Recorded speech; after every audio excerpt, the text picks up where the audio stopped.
മൂന്നാമത്തെ വിഷയം ഇന്നൽ അഖീദത ഖുവ്വത്തുൻ ഉദ്മാ, നമ്മുടെ വിശ്വാസമാണ് ഏറ്റവും വലിയ ആയുധം, നമ്മുടെ വിശ്വാസമാണ് ഏറ്റവും വലിയ ശക്തി.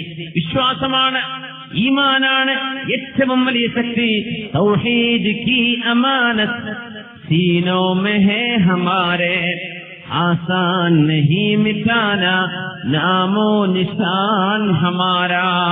അള്ളാഹുവിന്റെ ദീനിന് വേണ്ടി, അള്ളാഹുവിന് വേണ്ടി, അവന്റെ റസൂലിന് വേണ്ടി, അള്ളാഹുവിന് വേണ്ടി അള്ളാഹുവിന് വേണ്ടി ജീവിക്കുകയും അള്ളാഹുവിന്റെ പൊരുത്തം ജീവിതത്തിൽ പ്രതീക്ഷിക്കുകയും ചെയ്യുന്ന ആളുകൾക്ക് പരീക്ഷണങ്ങളൊന്നും പ്രശ്നമല്ലല്ലോ. അള്ളാഹു ജീവിതത്തിന്റെ പരീക്ഷണങ്ങളെ നമുക്ക് ലഘൂകരിച്ചു തരട്ടെ. ആമീൻ യാ റബ്ബൽ ആലമീൻ.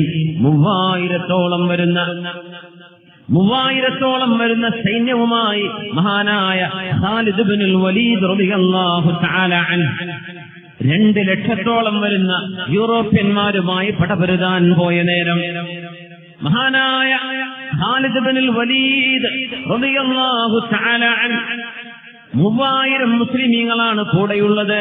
പടപൊരുതാൻ പോകുന്നത് 2 ലക്ഷത്തോളം വരുന്ന ശത്രുക്കളോട്. 3000 എങ്ങനെയാ 2 ലക്ഷത്തോട് പടപൊരുതുക? ആളുകൾ ചോദിച്ചു, ഖാലിദേ റളിയല്ലാഹു അൻഹു, എങ്ങനെയാ നിങ്ങൾ യുദ്ധം ചെയ്യുന്നത്? 2 ലക്ഷത്തെ 3000 എന്ത് ചെയ്യാൻ കഴിയും? മഹാനായ ഖാലിദ് റളിയല്ലാഹു തആല അൻഹുവിന്റെ മറുപടി ബഹുമാനപ്പെട്ടവർ പറഞ്ഞത്, നുഖാതിലു ബിദീനില്ലാഹ് ഇന്നമാ നുഖാതിലുഹും ബിഹാദദ്ദീൻ. ഈ ദീനുമായിട്ടാണ് നമ്മൾ പടപൊരുതുന്നത്, ഇസ്ലാമുമായിട്ടാണ് നമ്മൾ പടപൊരുതുന്നത്. നമ്മൾ പടപൊരുതുന്നത് ആയുധം കൊണ്ടല്ല. നമ്മുടെ ആയുധം ഈമാനാണ്, ഖൽബിലുള്ള വിശ്വാസമാണ്, അല്ലാഹുവിലുള്ള വിശ്വാസം. من فئة قليلة غلبت فئة كثيرة بإذن الله. എത്ര ചെറു സംഘങ്ങളാണ് വലിയ വലിയ സംഘങ്ങളെ പരാജയപ്പെടുത്തിയത് ബിഇദ്നില്ലാഹ്, അല്ലാഹുവിന്റെ അനുമതിയോടുകൂടെ. അങ്ങനെ റോമക്കാരെ 2 ലക്ഷം ആളുകളെ തുരത്തി ഓടിച്ചില്ലേ ഖാലിദ് ഇബ്നുൽ വലീദ് റളിയല്ലാഹു അൻഹു. ഈമാൻ എന്ന ഒരൊറ്റ ആയുധം കൊണ്ട് 3000 പേര് 2 ലക്ഷത്തിനെതിരെ. അൽ ഈമാനു ഖുവ്വ, ഈമാൻ എന്നതാണ് നമ്മുടെ ഏറ്റവും വലിയ ആയുധം. ആ ഈമാൻ ഖൽബിന്റെ ഉള്ളിലേക്ക് നമുക്ക് അല്ലാഹു നൽകി അനുഗ്രഹിക്കട്ടെ. ആമീൻ യാ റബ്ബൽ ആലമീൻ. ഈമാൻ ഖൽബിലുണ്ടോ? ആലോചിക്കുക. ജീവിതത്തിൽ ഏറ്റവും അറിയേണ്ട, നമ്മുടെ ജീവിതത്തിൽ കൂടെ കൊണ്ടു നടക്കേണ്ട ഒരു സാരോപദേശം ഈ വിശ്വാസമാണ്. നമ്മുടെ ശക്തി പൈസയല്ല, നമ്മുടെ ആർഭാടങ്ങളല്ല, ജീവിത സൗകര്യങ്ങളല്ല, നമ്മുടെ ജീവിത ചുറ്റുപാടുകളല്ല. ഏറ്റവും വലിയ ആയുധം കയ്യിൽ അള്ളാഹു ദുനിയാവ് തന്നാലും ഇല്ലെങ്കിലും, ശരീരത്തിൽ ആരോഗ്യമുണ്ടെങ്കിലും ഇല്ലെങ്കിലും, അള്ളാഹുവേ ശക്തി നീ തരുന്ന ഈമാനാണ്. അൽ ഈമാനു ഖുവ്വ. ആ ഈമാനിന്റെ വെളിച്ചത്തിലാണ് സ്വലാഹുദ്ദീൻ അയ്യൂബി റഹ്മത്തുള്ളാഹി അലൈഹി ബഹുമാനപ്പെട്ട മസ്ജിദുൽ അഖ്സയെ മോചിപ്പിച്ചത്. ലക്ഷക്കണക്കിന് കുരിശിയോദ്ധാക്കളോട് പടപൊരുതി സ്വലാഹുദ്ദീൻ അയ്യൂബി തങ്ങൾ വിശുദ്ധമായ മസ്ജിദുൽ അഖ്സയെ മോചിപ്പിച്ചത് ഈ ഈമാനികമായ ശക്തിയിലായിരുന്നുവല്ലോ. സ്വലാഹുദ്ദീൻ അയ്യൂബി മസ്ജിദുൽ അഖ്സ പിടിച്ചടക്കുന്നതിന്റെ, മോചിപ്പിക്കുന്നതിന്റെ 10 വർഷം മുമ്പ് തന്നെ നൂറുദ്ദീൻ സംഘി ആ അഖ്സ പള്ളിയിൽ ഖുത്ബ ഓതാൻ വേണ്ടി ഒരു മിമ്പർ ഉണ്ടാക്കി വെച്ചിട്ടുണ്ടായിരുന്നു. ഇത് മസ്ജിദുൽ അഖ്സയിലേക്കുള്ള മിമ്പറാണ്. എന്തുകൊണ്ട്? തന്റെ കാലശേഷം 10 വർഷം കഴിഞ്ഞു മസ്ജിദുൽ അഖ്സ മോചിപ്പിക്കപ്പെടാൻ.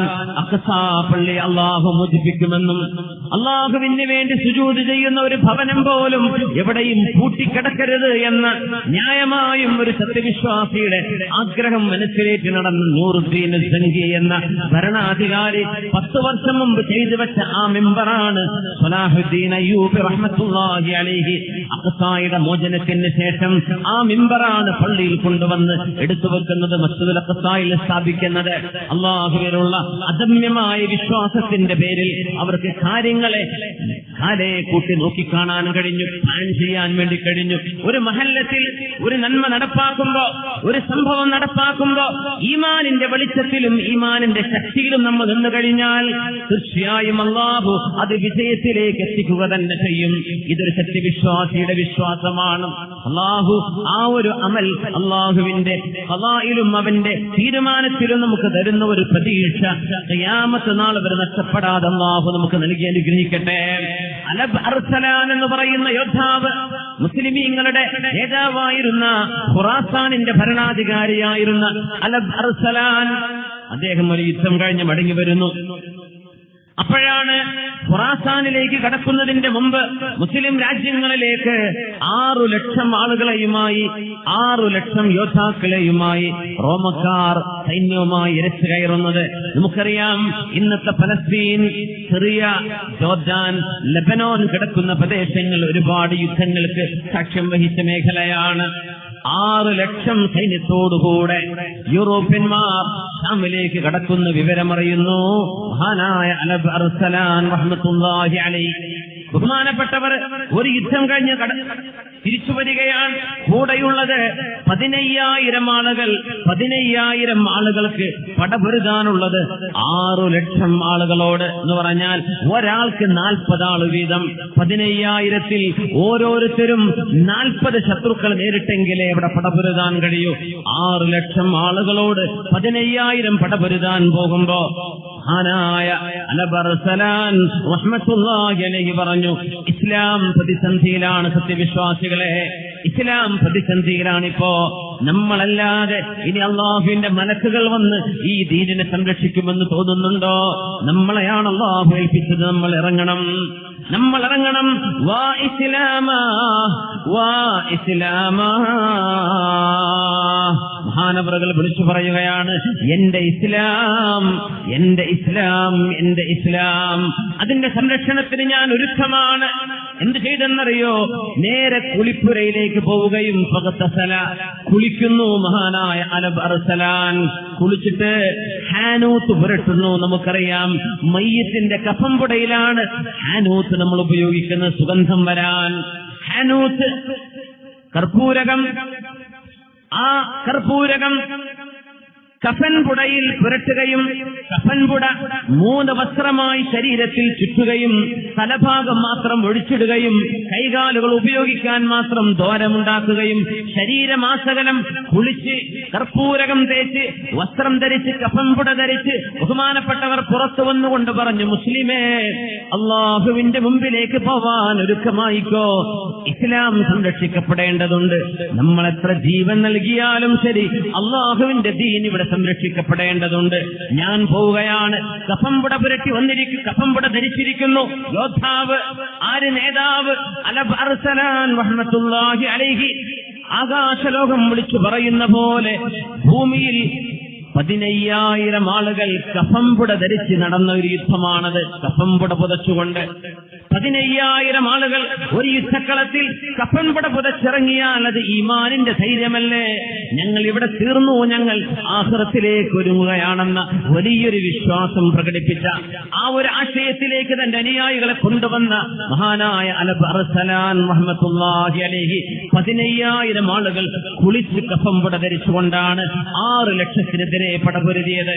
ഒരു യുദ്ധത്തിന്റെ അവസ്ഥകൾ, ഈ ഉമ്മത്തിന്റെ മുമ്പിൽ കഴിഞ്ഞു പോയ അനുഭവങ്ങൾ, വളരെ പരമമായ യാഥാർത്ഥ്യങ്ങൾ അല്ലാഹു സുബ്ഹാനഹു വ തആല വിജയിപ്പിച്ചത് ഈമാനിന്റെ ബലത്തിലാണ്. ആയുധത്തിന്റെ ബലങ്ങളിലല്ല, ആയുധമേന്തിയല്ല മുസ്ലിമിന്റെ വിജയങ്ങൾ ഉണ്ടായത്. ആയുധങ്ങൾ ഉണ്ടായ കാലം ഇസ്ലാമിന്റെ പരാജയം ഉണ്ടായിട്ടുണ്ട്. നമ്മൾ ആൾബലമുണ്ട് എന്ന് തോന്നിയപ്പോൾ അല്ലാഹു പരാജയം തന്നിട്ടുണ്ട്. നമ്മുടെ വിജയം ഈമാനിലാണത്. എത്ര കണ്ട് ഖൽബിനുള്ളിലുണ്ട്. നമ്മുടെ ഷിആറുകൾ, അല്ലാഹുവിന്റെ മസ്ജിദുകൾ, നമ്മുടെ ദീനീ സ്ഥാപനങ്ങൾ, പള്ളി ദർസുകൾ, മദ്രസകൾ, ഇവയോടൊക്കെയുള്ള ബഹുമാനം അല്ലാഹുവിനോടുള്ള ബഹുമാനത്തിന്റെ ഭാഗമാണ്. അവയോടുള്ള ഒരു ബന്ധം അല്ലാഹുമായുള്ള ബന്ധത്തിന്റെ ഭാഗമാണ്. ആ ഒരു ഈമാൻ ഖൽബിലുണ്ടാകുന്ന കാലം ദീനിനെ സ്നേഹിക്കുന്ന ഒരു വിഭാഗം ഇവിടെ ഉണ്ടെങ്കിൽ ഇസ്ലാം ഇവിടെ നിലനിൽക്കുക തന്നെ ചെയ്യുമല്ലോ. ഹബീബായ നബി തങ്ങൾ ലോകത്തോട് വിട പറയുമ്പോ ഇസ്ലാമിന് വരുമാനമുണ്ടാക്കി വെച്ചുകൊണ്ടല്ല പോയത്. എന്തെങ്കിലും ഒരു കച്ചവട സ്ഥാപനം അല്ലെങ്കിൽ ഒരു സ്ഥിര വരുമാനം അല്ലാഹുവിന്റെ റസൂൽ ഉണ്ടാക്കിയില്ലല്ലോ. കൊടുത്തത് എന്താണ്? ബാക്കി വെച്ചത് എന്താണ്? അല്ലാഹുവിനെ സ്നേഹിക്കുന്ന ഒരു കൂട്ടം സ്വഹാബിമാർ ദീനിനെ സ്നേഹിക്കുന്ന ഒരു കൂട്ടം സഹാബിമാർ, അള്ളാഹുവിനെ നെഞ്ചിലേറ്റി നടക്കുന്ന ഒരു കൂട്ടം സത്യവിശ്വാസികൾ, അവരല്ലയോ ഈ വെളിച്ചം ലോകത്തിന്റെ മുക്കുമൂലകളിലേക്ക് കൊണ്ടുപോയത്. അതുകൊണ്ട് ഈമാനിന്റെ പ്രഭയും ഈമാനിന്റെ വെളിച്ചവും അള്ളാഹു നമുക്ക് നൽകി അനുഗ്രഹിക്കട്ടെ. ആമീൻ യാ റബ്ബൽ ആലമീൻ. ഈ അലബർസലാൻ റോമക്കാരനായ റൊമാനസിനോട് പടപുരുതി വിജയം വരിച്ച് ആ യുദ്ധത്തിൽ അവർക്ക് മരിക്കാനായില്ല, ഷഹീദാവാനായില്ല. അങ്ങനെ കിടപ്പറയിൽ കിടന്ന് മരിക്കുമ്പോഴാണ് ഈ അലബർസലാൻ റഹ്മത്തുള്ളാഹി അലൈഹി ഖുറാസാൻകാരനാണ് മഹാനവക പറഞ്ഞത്, ആമാലുൻ ലം തുനൽ വഹവായിജുൻ ലം തുഖ്ലാ വഅൻഫുസുൻ തമൂതു ബിഹസറാതിഹാ. എത്രയോ പ്രതീക്ഷകൾ ഇനിയും പുലരാനുണ്ട്, എത്രയോ അഭിലാഷങ്ങൾ ഇനിയും സഫലമാകാനുണ്ട്. ഞാനിതാ മരിക്കുന്നു. ഞാൻ മരണം ആഗ്രഹിച്ചത് ഇവിടെയല്ല, ഞാൻ മരണം ആഗ്രഹിച്ചത് ഷഹാദത്തിന്റെ ചിറകേറി പറക്കാനാണ്. പക്ഷേ എനിക്ക് അല്ലാഹു മരണം തരുന്നത് കട്ടിൽ കിടന്ന് മരിക്കാനാണ്. ആരെപ്പോലെ? ഖാലിദ് ബിൻ വലീദ് റളിയല്ലാഹു അൻഹുവിനെ പോലെ. മഹാനായ അലബർസലാൻ ബെഡിൽ കിടന്ന് മരിക്കുമ്പോൾ എന്ന് പറഞ്ഞ് നിലവിളിച്ചിട്ടുണ്ട്, റബ്ബേ ഒരു രക്തസാക്ഷിത്വം നീ എനിക്ക് നൽകിയില്ലല്ലോ. ആ ഒരു ചോദ്യത്തിന് തന്നെ അങ്ങനെ ചോദിക്കാൻ ഈമാൻ വേണം. നബി തങ്ങൾ പറയുമായിരുന്നു, അള്ളാഹുവിനോട് നിങ്ങൾ രക്തസാക്ഷിത്വം ചോദിക്കണം, അള്ളാഹുവിനോട് നിങ്ങൾ രക്തസാക്ഷിത്വം ചോദിക്കണം. അതിന് നിങ്ങൾക്ക് സാധ്യമായില്ല എന്നിരിക്കട്ടെ, റബ്ബിനോട് നിങ്ങൾ ആത്മാർത്ഥമായി ചോദിച്ചിട്ടുണ്ടെങ്കിൽ നിങ്ങൾ ബെഡിൽ കിടന്ന് മരിക്കുകയാണെങ്കിലും അള്ളാഹു നിങ്ങൾക്കത് നൽകുമെന്ന് മഹാനായ അഷ്റഫുൽ ഖൽഖ് റസൂലുള്ളാഹി സ്വല്ലല്ലാഹു അലൈഹി വസല്ലം. അല്ലാഹു തആല നമ്മുടെ ഖൽബുകൾക്കുള്ളിൽ ഒരിക്കലും അണഞ്ഞു പോകാത്ത പ്രകാശം തരട്ടെ, അണഞ്ഞു പോകാത്ത ഈമാൻ തരട്ടെ. എവിടെയാണെങ്കിലും ഇദാ മാ ഖലൗതല്ലാഹ് ഇദാ മാ ഖലൗതദ്ദഹറ യൗമൻ ഫലാ തഖുൽ ഖലൗതു വലാകിൻ ഖുൽ അലയ്യ റഖീബു فلا تحسبن الله يغفل ساعة ولا أن ما تخفيه عنه يغيب. ആളുകൾ കൂടെയുണ്ടെങ്കിലും ഇല്ലെങ്കിലും, ഒറ്റക്കാണെങ്കിലും ആൾക്കൂട്ടത്തിലാണെങ്കിലും, വീടിനുള്ളിലകത്താണെങ്കിലും, ഏതെങ്കിലും ജോലി സ്ഥലത്താണെങ്കിലും, നാട്ടിലാണെങ്കിലും വിദേശത്താണെങ്കിലും, അല്ലാഹു അലയ്യ റഖീബു, അവൻ എന്നെ കണ്ടുകൊണ്ടിരിക്കുകയാണെന്ന ആ ഒരു ഈമാൻ അല്ലാഹുവേ ഞങ്ങൾക്ക് നീ നൽകണേ തമ്പുരാനേ. അതാണ് അല്ലാഹുവിന്റെ ദീൻ പഠിപ്പിക്കുന്നത്.